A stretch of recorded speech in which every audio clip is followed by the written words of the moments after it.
statement regarding the opening of educational settings, our plans to help children catch up, and the arrangements we have put in place for qualifications. The Prime Minister announced on Monday a cautious roadmap for the gradual relaxation of our current social restrictions. It isn't quite the end, but the end is very clearly in sight. As the House is by now aware, the rates of COVID infection have come down enough for us to let children go back to school from Monday, the 8th of March. Secondary and college students will be back from that date after being offered an on-site COVID test. University students on practical courses who need to access specialist facilities can also return to campus from the 8th of March and will be reviewing the timing for return of remaining students during the Easter holidays. Mr. Speaker, the Prime Minister spoke of a one-way road to freedom. For this reason, we have issued detailed guidance about what we expect all schools and colleges do to welcome children and students back. There will be a robust testing regime in place that will be critical in breaking the chains of COVID infection. More than 4 million tests have already been completed across primary, secondary schools, colleges, and universities. I know that staff have worked very hard to set up testing sites in schools and have had time to get used to the supervising the testing that goes on. I know that the whole House will join me in thanking every one of them for the incredible efforts they continue to make to keep young people safe and learning. Primary school staff will continue to receive 2 home tests a week, and this will be extended to private early years providers.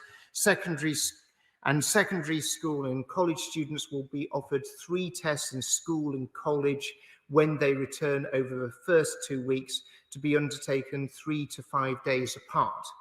Students will then be offered 2 home tests per week, so they can test themselves regularly. Schools will be able to retain small on-site testing facilities for those who cannot and haven't been able to test at home. Staff and students at independent learning providers and adult community learning providers will also be able to test at home. On-site testing facilities are already set up in universities, and staff and students there can take 2 tests a week. We are following public health guidance and advising that in circumstances where social distancing cannot be maintained, face coverings should be worn in secondary school classrooms as well as in further and higher education settings. This is a temporary measure to ensure the safe return of schools and will be in place until Easter. All the other safety measures that are already in place continue to be robust, including bubble groups, staggered start and finish times, increasing ventilation and strict hygiene measures. Mr. Speaker, this has been a hugely challenging time for teachers, staff and parents. The House will be well aware of the incredible work that has already gone into minimising the effects of this pandemic. But I know from the research that we've been conducting that it won't be enough. Many children are going to need longer-term support to make up for lost learning. We want families to know that there will be support for schools and for our children. Sir Kevin Collins, our Education Recovery Commissioner, will be working with parents, teachers and schools on a long-term plan to make sure that pupils have the chance to make up their learning over the course of their education. As an immediate support, we're putting in place a range of additional measures to help children and young people across England to help them catch up. We're introducing a new one-off £302 million recovery premium for state primary and secondary schools, building on the pupil premium to further support pupils who need it most. We're expanding our successful tutoring programmes. £200 million will be available to fund an extended national tutoring programme for primary and secondary schools and tutoring and language support in colleges and early year settings. £200 million will be available for secondary schools to deliver face-to-face summer schools. Schools will be able to target individual pupils' needs. The package will build on the £1 billion catch-up package we announced just a few months ago and forms part of a wider response to help pupils make up on the lost learning that they've suffered.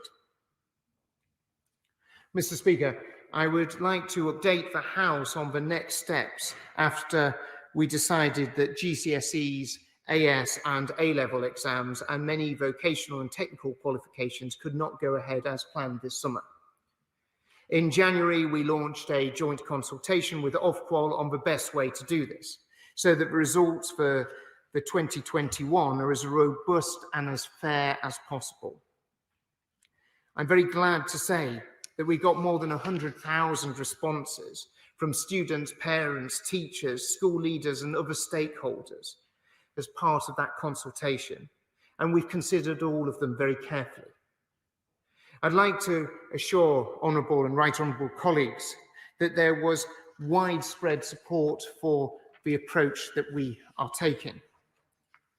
Our priority is and has always been to make sure that every student has the best possible chance to show what they know and can do, enabling them to progress to the next stage of their education, training or employment.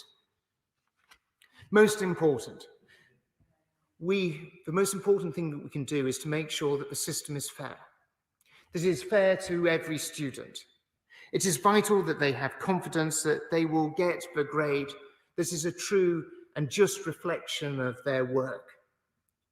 Mr. Speaker, this year's students will receive grades determined by their teachers, with assessments covering what they were taught and not what they have missed.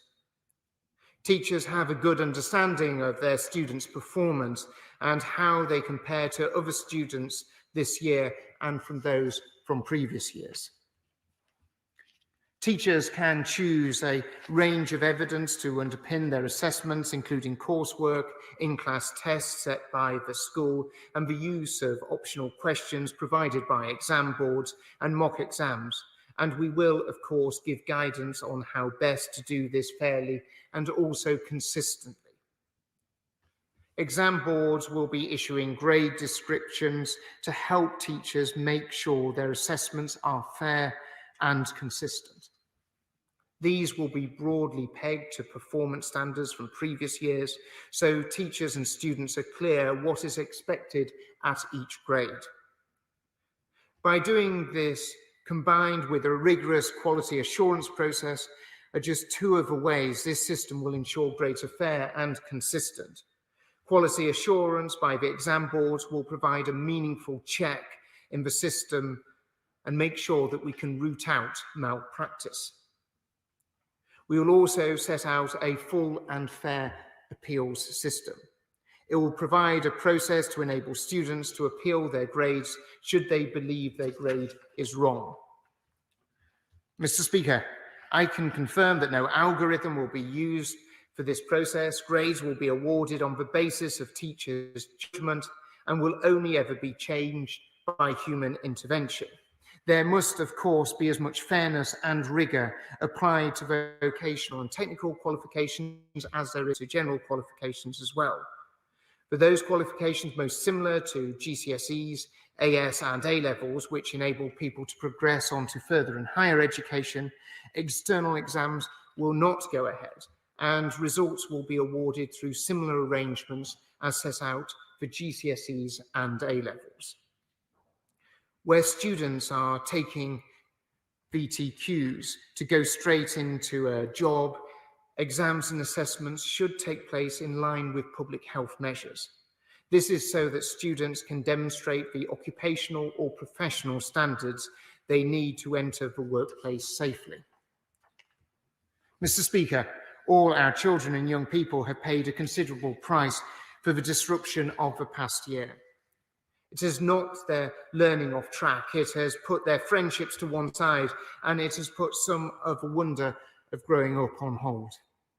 In short, Mr. Speaker, it has caused enormous damage to what should have been a carefree and exciting part of growing up. I am absolutely committed that with this programme of catch-up measures and the extra funds for tutoring, we can start to put this right. Together with the measures we have set out for a fair and robust allocation of grades, young people will be able to look forward to the next stage of their lives with confidence.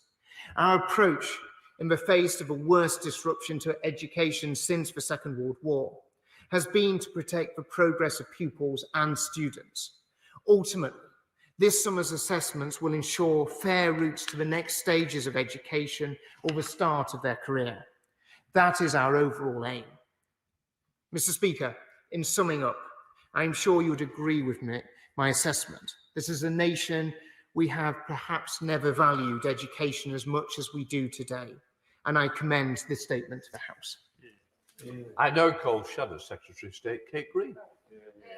Thank you, Mr. Speaker, and I thank the Secretary of State for advance sight of his statement and join him in paying tribute to all staff in our education system.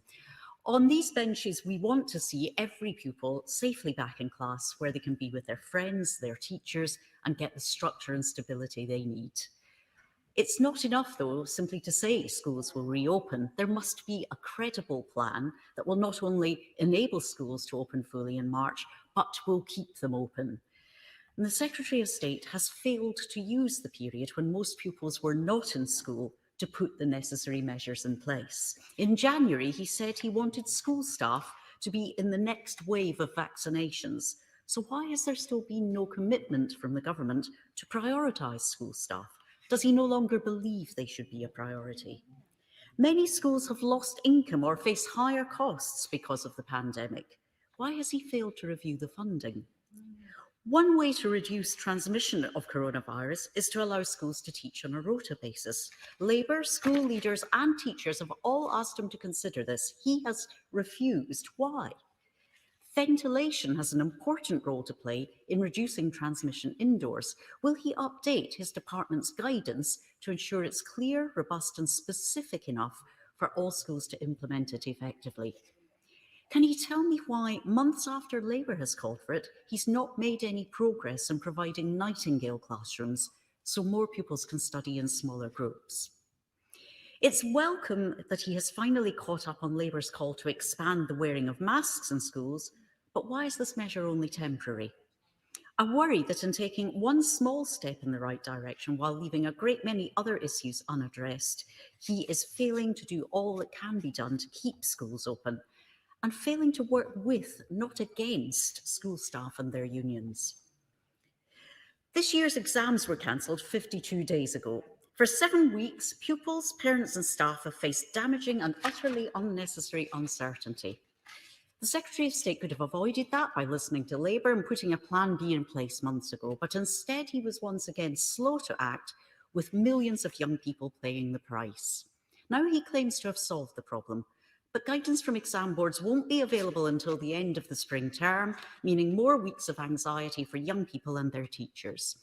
He blamed a rogue algorithm for last year's fiasco, but the real cause of the chaos was not an algorithm. It was his incompetence. So now, for the first time, he said he trusts teachers. I can't help wondering why he only trusts teachers when there's a chance to make them responsible for what happens with exams rather than his department. I am glad a wide range of evidence will be used. Assessment materials will be available for schools. There will be guidance from exam boards on how to award grades, and individual schools won't be responsible for schools. But is he confident grades will be fair and consistent between and across schools? And why has he not used the last 7 weeks to provide appropriate training to teachers? Isn't he concerned that the lack of common evidence and of a link to an existing grade distribution both puts pressure on schools and colleges and creates huge challenges in ensuring fairness?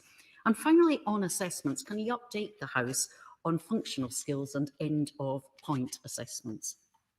Mr. Speaker, it was nearly 6 months ago that Labour first called for a national strategy to help children catch up and to close the attainment gap. And I welcome the appointment of Sir Gavin Williamson to lead education recovery work.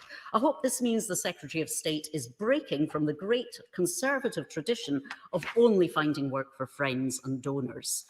But can he confirm that yesterday's recovery announcement amounts to just 43 pence per pupil per day over the next school year, and that just 500,000 pupils, fewer than 1 in 3 of those eligible for free school meals, will benefit from summer schemes.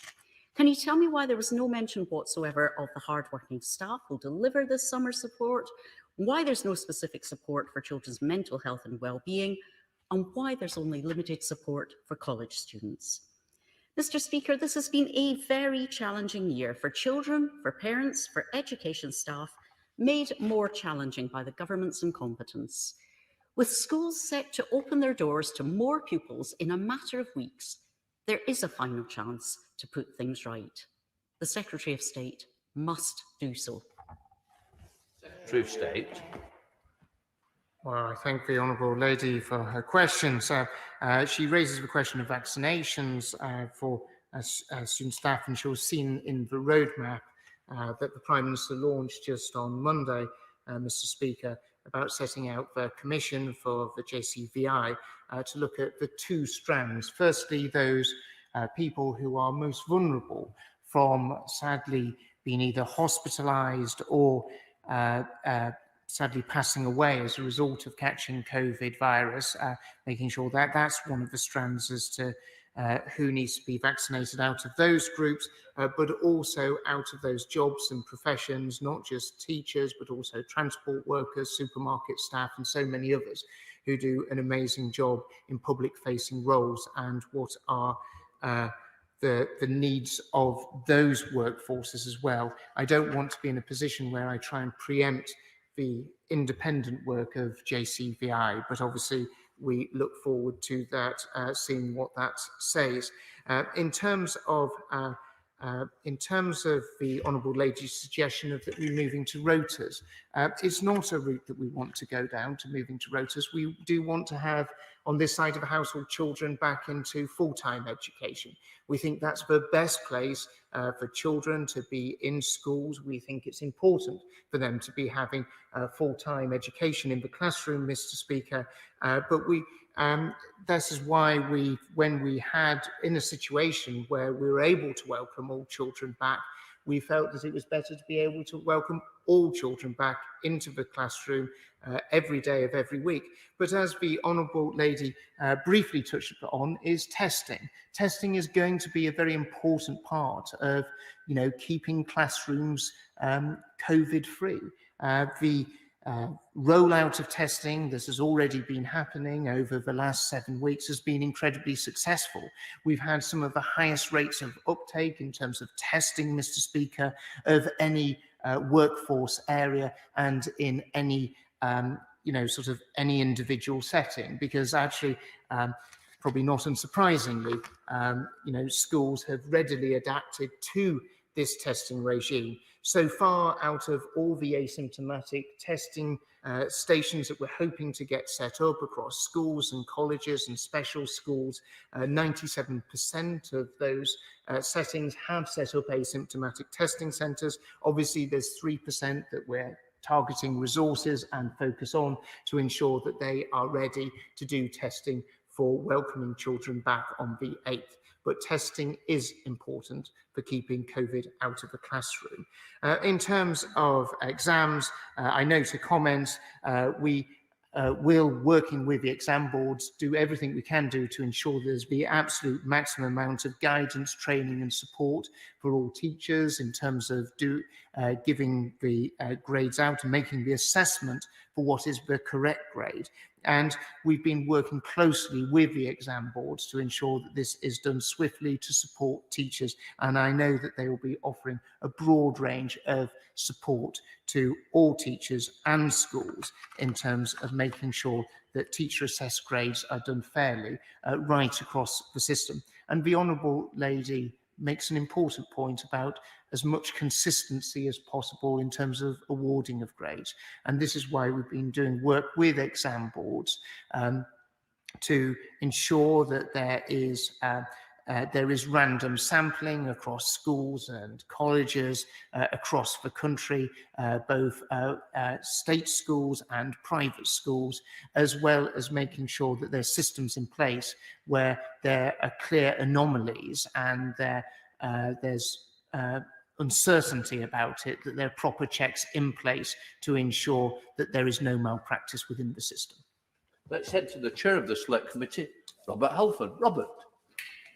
Thank you, Mr. Speaker. I thank my right honourable friend for the 1.7 billion for catch-up. It's a remarkable achievement, and I hope will make a difference to our children. On exams, the decision to adopt centre-assessed grades for the second year in a row does highlight the severity of the damage school closures have done. And whilst I accept that it's the least worst option that the government has come up with, my concern is not so much about having one's cake and eating it, but baking a rock cake of grade inflation into the system. So will my right honourable friend confirm what is the government's plan to ensure we will not have a wild west of grading, that these grades will be meaningful to employers so as not to damage children's life chances, and when and how will we reverse the grade inflation? And what is the rationale for not tethering this year's grades to last year's or somewhere between 2019 and 2020? And why not embed quality assurance more broadly rather than rely on random sampling spot and checks? Sir State. Well, I thank my right honourable friend for his comments in relation to how we deliver in terms of catch-up, and I also appreciate some of his thinking and ideas, which, as you can see, is got embedded into some of the policy work that we've been doing in terms of the catch-up work. He raises an important issue about grade inflation, and this is why we have been doing so much work with the exam boards, with Ofqual, in terms of ensuring that there's the proper internal checks as well as the proper external checks. We didn't feel as if it would be possible to peg to a certain year, because sadly, as a result of doing that, it would probably entail the use of some form of algorithm in order to be able to deliver that.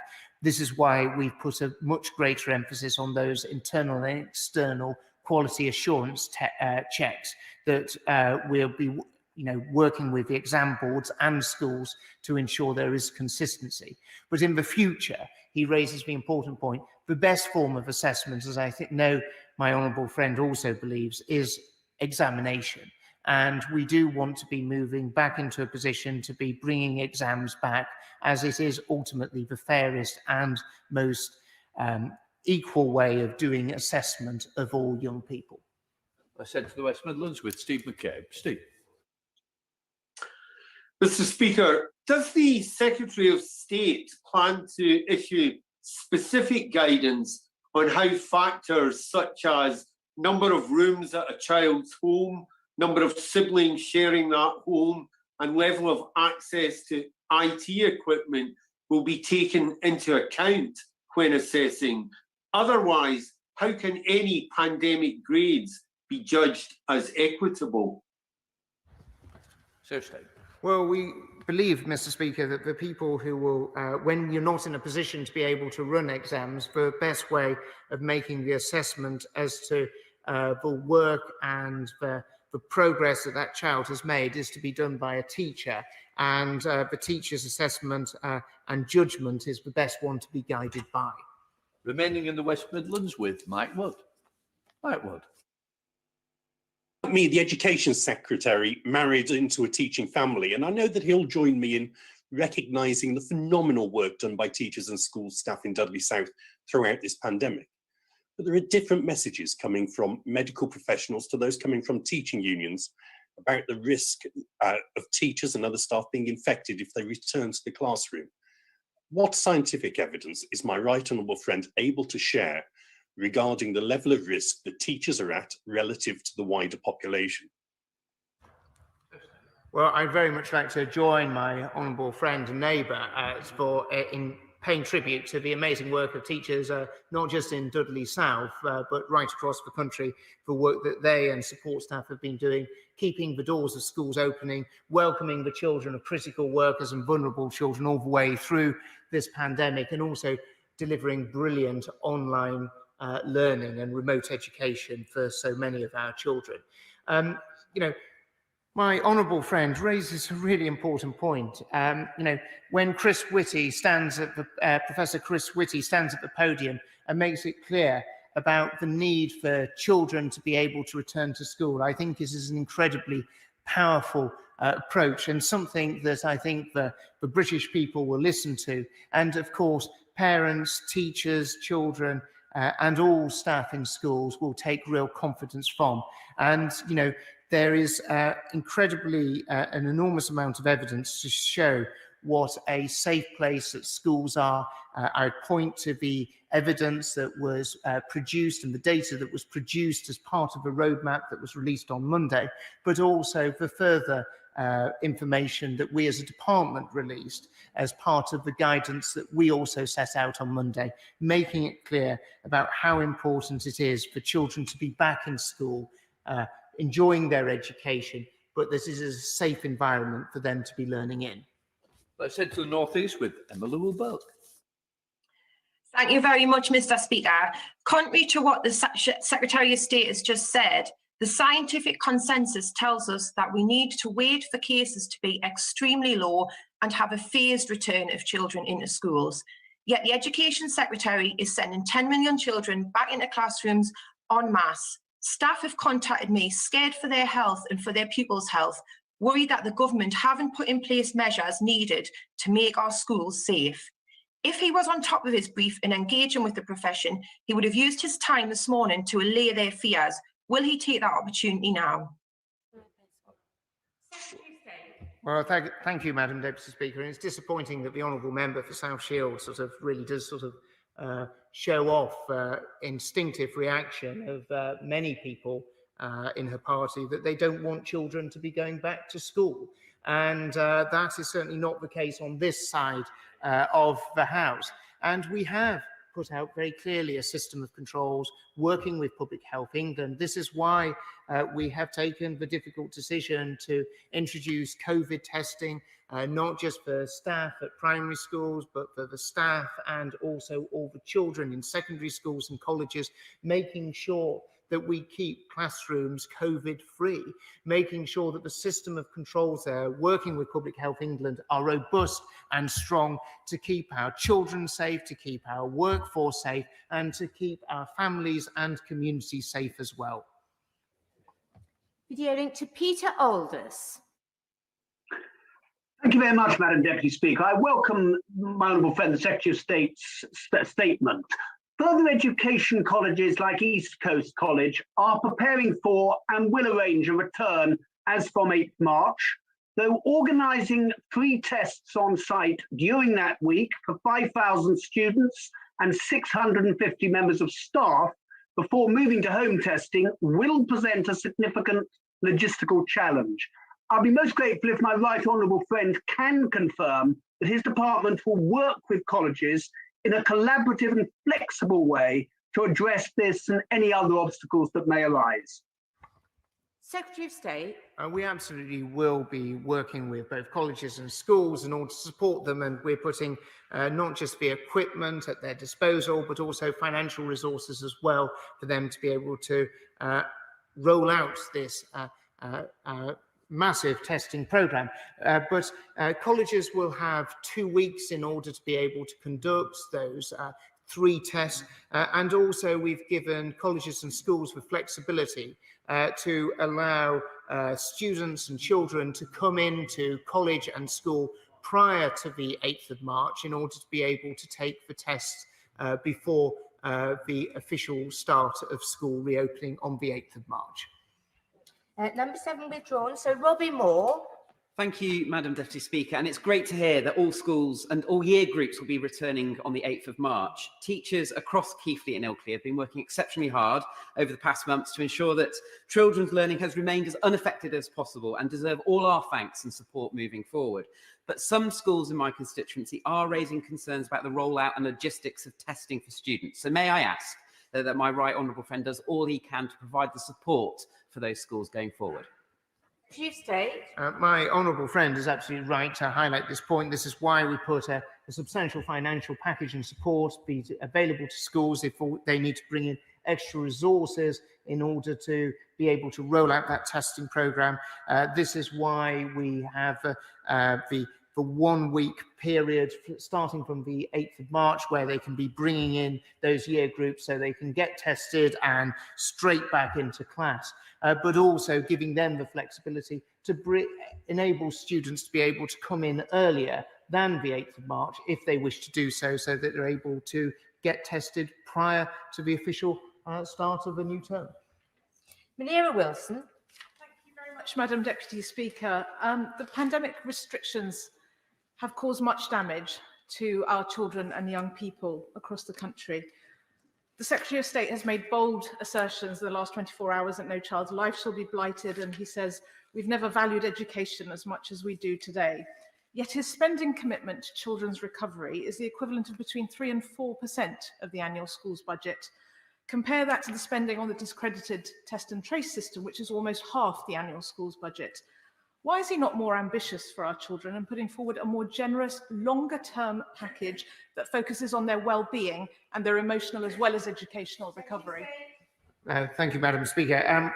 This is very much part of our overall plan in terms of raising standards in education. We wanted to give schools a sense of what they're going to be able to do and what they're going to be able to plan for over the next coming weeks and months, and give them that immediate notice. But what we saw is over £1 billion being funneled to help our schools and students straight away, topped up by a further £700 million.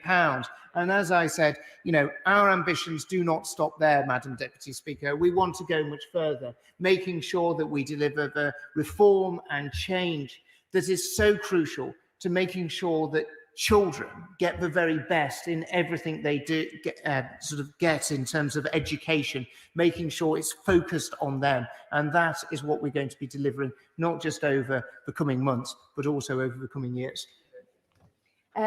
Before I call the next speaker, just a gentle reminder that I do want to try to get everybody in.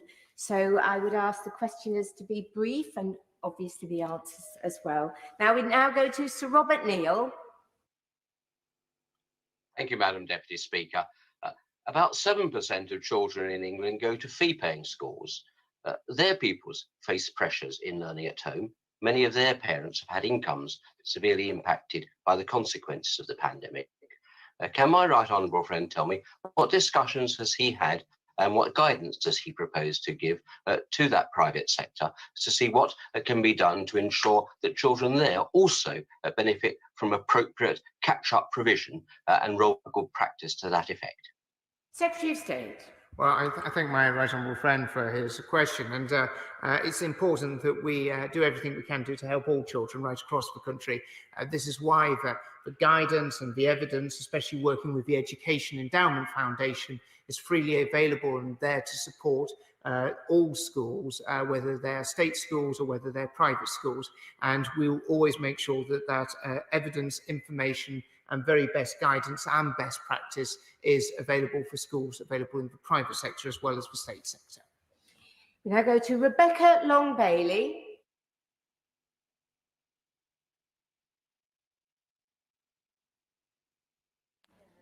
Sorry, problems muting then. Thanks, Madam Deputy Speaker.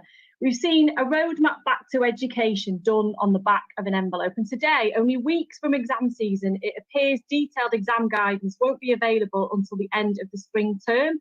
There's nothing concrete to account for differentials in lost learning, no detail on the quality assurance process, nor how schools and colleges will be supported with the grading process at the same time as helping pupils catch up. So will the Secretary recognise that he needs to bring forward detailed guidance this week so that pupils and teachers can adequately plan? Otherwise, I fear he's walking us into yet another shambles. Secretary of State. Well, it's always lovely to hear from the Honourable Lady, and thank her very much for her comments. And what I would say is that we've set out a very comprehensive plan in terms of return of pupils back into education. And let's face it, something that she would always be opposed to, as she seems to think that the only thing a school should be done is to be shut, as she has never in her time, either on the front bench or even on the back benches, ever sort of taken up the baton for children to actually campaign to have them in school. She seems to take the view that they're best at home. That's not a view that members on this side of the House have. Video link to Jonathan Gullis. Thank you, Madam Deputy Speaker, and I welcome my right honourable friend's statement. My right honourable friend will know in November last year, I published a report with Onward advocating for a shorter summer break as it statistically helps prevent the attainment gap widening, especially important for disadvantaged pupils. So does my right honourable friend agree with my idea, particularly as we help to catch up children on the lost face-to-face learning in classrooms due to this global pandemic? Chief State. I remember reading my honourable friend's report and, reached much more broadly than just the issue that he raised. But he is right to raise the important issue of how we look at the sort of structures in education. And I'd very much encourage him to sort of sit down with myself and also with Sir Kevin Collins to discuss some of his thoughts and ideas, and be always very keen to talk about the whole breadth of what can be done to really drive attainment for children, especially from children from the most disadvantaged backgrounds. Video link, Tahir Ali. Thank you, Madam Deputy Speaker. I have been contacted by a number of concerned parents and teachers from my constituency of Birmingham Hall Green, who have expressed worry about the safety of schools opening on the 8th of March. Will the Secretary of State assure us that he is doing all in his power to work closely with parents, teachers, their trade unions and communities to ensure upon return to schools on the 8th of March that sufficient resources and support is in place for every school to ensure that school staff should be prioritised to receive the vaccine to prevent further disruption to children's learning, given that the Secretary of State himself has previously said he believes education staff should be prioritised for vaccination. So can he tell the House why this is not happening now? Just a reminder again, we do need to have fairly brief questions if I'm going to get everybody in. Secretary of State. Well, Madam Deputy Speaker, I will try and give a brief answer. What we always want to do is to give much assurance to both those who work in schools, but also parents and children themselves about the safety measures that we have put in place. This is why we have developed the current suite of and set of controls for safety in schools with Public Health England, taking on the very best public health advice. Video link, Holly Mumby-Croft. Thank you, Madam Deputy Speaker. Children's experiences over the last year will no doubt have varied greatly, but I'm particularly worried about children with extra challenges such as dyslexia. Can my honourable friend tell me how we will ensure that all children who learn differently will receive the extra support that they need to catch up and reach their potential? Secretary of State. Well, this is why we felt it was so important to give some flexibility to schools and to teachers who will obviously understand their children best of all and really understand their individual learning needs. Because we obviously quite rightly often look at the some of the challenges in terms of children from the most disadvantaged backgrounds, but learning needs and learning challenges can vary right across, regardless of what people's parents earn or the background that they come from. So this is why we need to give teachers the flexibility to target that support most appropriately to the child. Video link to Richard Bergen. Madam Deputy Speaker, on Monday, the very day the Prime Minister announced his Big Bang school return, the minutes of Sage scientific advisors were published. They recommend a phased reopening of schools. Another group of government scientific advisors warns that full school reopenings could increase R by up to 60%. Now, the devolved administrations are listening to that evidence and taking a phased approach. Just last month, the Prime Minister called schools vectors of transmission. So why is the government now ignoring the advice of the scientific advisors? And isn't this a reckless gamble that unnecessarily risks a spike in community transmission of the virus? State. Madam Deputy Speaker, at every stage we put the well-being of our children and those who work in schools at very much the heart of everything we do. But we do believe that children benefit from being in school, and like the Honourable Gentleman, and that's why we're very pleased by taking this cautious approach, we're able to welcome all children back. Video link, Sean Bailey. Thank you, Madam Deputy Speaker. Madam Deputy Speaker, we've made a lot about schools, but we cannot forget that a significant number of young people and children are in vocational education and on apprenticeships. I've recently been contacted by BCTG Group in my constituency in Albury, very concerned about the large number of apprentices who have not been able to carry forward their qualification because they've not been able to access functional English and mathematics courses during the pandemic. Can I ask my right honourable friend what work he's doing to ensure that apprentices across the Black Country and more widely can access these vital functional skills courses and that they don't get locked in and can finally achieve those qualifications that they've worked so hard for? Chief State. My honourable friend raises a very important point. That's why they'll be available to access these courses online, so they're able to complete their studies and their training. Video link, Bill Esterson. Thank you, Madam Deputy Speaker. Yesterday, the Education Secretary said that schools could hire more staff with £6,000 from his department. Can I just ask the Education Secretary, how much does he think a teacher gets paid? Secretary of State. Well, I very much hope the honourable gentleman got the copy of the Skills for Jobs white paper that I had sent him, which he had obviously not read when he asked his last question.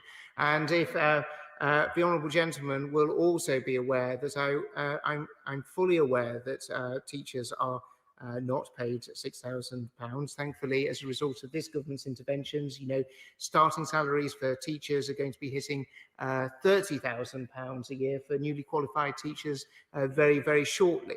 But what we are doing is we're giving schools the ability to use that extra resource to bring in over, pay for extra support for a few weeks to boost the learning and the education of children in lots of different settings. That might be on English, it might be on maths, it might be for sports, it might be for a whole different range of areas. But it's odd to see a Labour politician not seeming to welcome the fact that we're putting more money in education, but maybe it betrays his true colours. Video link, Selene Saxby. Thank you, Madam Deputy Speaker. For students at the excellent FE College Petrock in my North Devon constituency who were due to sit their vocational and technical exams, today's announcement will provide much welcome certainty. Does my right honourable friend agree with me that in continuing with exams and assessments, in cases where students will need to demonstrate their knowledge to a professional standard, we can help them progress into a good job more rapidly? Secretary of State. It's incredibly important point my honourable friend raises, because we must ensure that those youngsters and people of all ages who are doing those technical and vocational qualifications that need that ability to demonstrate their professional competency are able to do so. It's absolutely vital that we open up our college system and open up our training providers to ensure that they're able to continue to progress. Video link, Ruth Cadbury. Following on from the question from my honourable friend from North Devon, FE colleges such as West Thames have had years of underfunding, yet they work hard to ensure young people get the skills and they need. September's new students will have had almost 2 years of disrupted learning and limited time in school. So can the Minister tell the House what additional support is the government making available for FE colleges? Well, this was an important part of the £700 million extra funding that we've been made available, and making sure that there is funding there for FE colleges in order to be able to deliver and expand their tutoring and catch-up programmes that they've already got there. But this is on against a backdrop of increasing funding for our amazing further education colleges that we value so highly. Video link to Derek Thomas. Thank you, Madam Deputy Speaker, and I welcome the statement from the Secretary of State. However, Madam Deputy Speaker, I am concerned that we are asking children to wear face coverings in the classroom. Can I ask the Secretary of State to confirm that adequate consideration has been given to understand the impact this will have on a teacher's ability to interact and engage with his or her class? Also, what consideration has been given to the impact on a child's ability to learn and concentrate effectively? And will he set out the scientific evidence that demonstrates the need for secondary school age children to wear a face covering in the classroom? Thank you. Secretary of State. Well, I thank my honourable friend for raising the question. We obviously always work incredibly closely with Public Health England at every stage. And we obviously, and I'm sure, I know my honourable friend also wanted to see the opening of all schools for all pupils at the earliest stage. And in order to do this, one of the key elements of helping assist that smooth return was the advice that Public Health England gave us on the wearing of face masks. Video link, Charlotte Nichols. Thank you, Madam Deputy Speaker. There's been a lot of talk today about children and the apparently reduced risk in schools due to the age profile of the students. But alongside overlooking the staff in those schools, I worry we're also overlooking the urgent issues of safety and lost education for adult learners in further education colleges like Warrington and Vale Royal College in my constituency, especially those on trade courses that really can't be delivered remotely. So can the Secretary of State please tell the House how he will be ensuring that there is adequate catch-up support in place for further education? Secretary of State.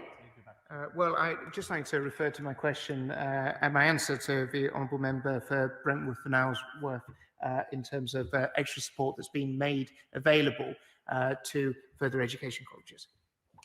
Video link, Caroline Noakes. Thank you, Madam Deputy Speaker. Can I please put in a plea for this year's Year 10 cohort who will be taking their GCSE examinations in summer 2022? We have plenty of time to consider what those exams might look like. And please will my right honourable friend set out the details of that as soon as he possibly can to reassure young people and indeed their parents. Secretary of State. I would very much like to reassure my right honourable friend that we're currently working with Ofqual and the exam boards on that exact piece of work right now, and we'd hope to be able to share that in the not too distant future. Video link, Zara Sultana. Thank you, Madam Deputy Speaker. University students have been treated appallingly. They were encouraged to return to campuses in September with the promise of a normal university experience, only to be fenced in, fobbed off, and unable to access rooms they signed for. They've paid an estimated £1 billion for empty, unused accommodation, and the impact on their mental health has been dire. Students at more than 50 universities, including Coventry and Warwick in my constituency, are now on strike. So will the Secretary of State listen to the rent strikers and offer rent refunds, rent releases, and finally put an end to fees and the marketised higher education system that has driven this injustice? State. Well, the honourable lady is probably aware that my honourable friend, the Universities Minister, set out a set of packages and support for university students as part of a £70 million hardship fund, and I'd be happy to get my honourable friend, the Minister for Universities, to write to her with the details of that. Video link to Hugh Merriman. Thank you, Madam Deputy Speaker. And can I thank the Secretary of State and the ministerial team for getting our schools reopened for the 8th of March and for his statement. Can I ask him that, notwithstanding the lack of national coursework benchmarking, that he's confident that there are sufficient assessments in place to stop teachers being pressured by parents for grades and also to prevent grade inflation? And can I also urge him to ditch the face mask in classrooms by Easter? I think that's absolutely essential. Secretary of State. I know my honourable friends always had very strong views on this in terms of face masks, and I very much note his comments, and it will be reviewed during the Easter holidays. Madam Deputy Speaker, he's right to highlight the concerns of teachers being under pressure from parents. This is why we've put in an extensive and robust internal quality inspection system where the head teacher has to sign off and verify the results that are given by the teachers, as well as external assessments by the exam boards to ensure that the grading is in line with where it should be. Final question is video link to Layla Moran. Thank you, Madam Deputy Speaker. Could I ask the Secretary of State for clarification on the use of fines, particularly in the case for parents who are immunocompromised and who worry about children bringing coronavirus into the home? As he'll know, we still don't have evidence on whether the vaccine works for this group. And the all-party group had horrific evidence given by a parent who was told she's had her life, she should put her daughter's education first. Does he agree that surely this kind of language is unacceptable and that a compassionate approach needs to be taken in these extreme circumstances? Secretary of State. I very much agree with the Honourable Lady. That sort of language is absolutely not acceptable, and something that genuinely surprises me would have come from any school or education establishment who are usually so incredibly good at showing compassion and understanding. I'd be happy to, I know that my right honourable friend, the Minister for School Standards, would be happy to meet with her in order to be able to discuss this in more detail. We saw during the from September onwards, schools showing sensible and level of discretion in terms of, yes, school is quite clearly mandatory and fines can be applied, but showing some good sense in terms of working with families to ensure that their children were attending schools and making sure that all risk was minimised. Thank the Secretary of State for his statement, and we'll have a 3-minute suspension to make the arrangements for the next business.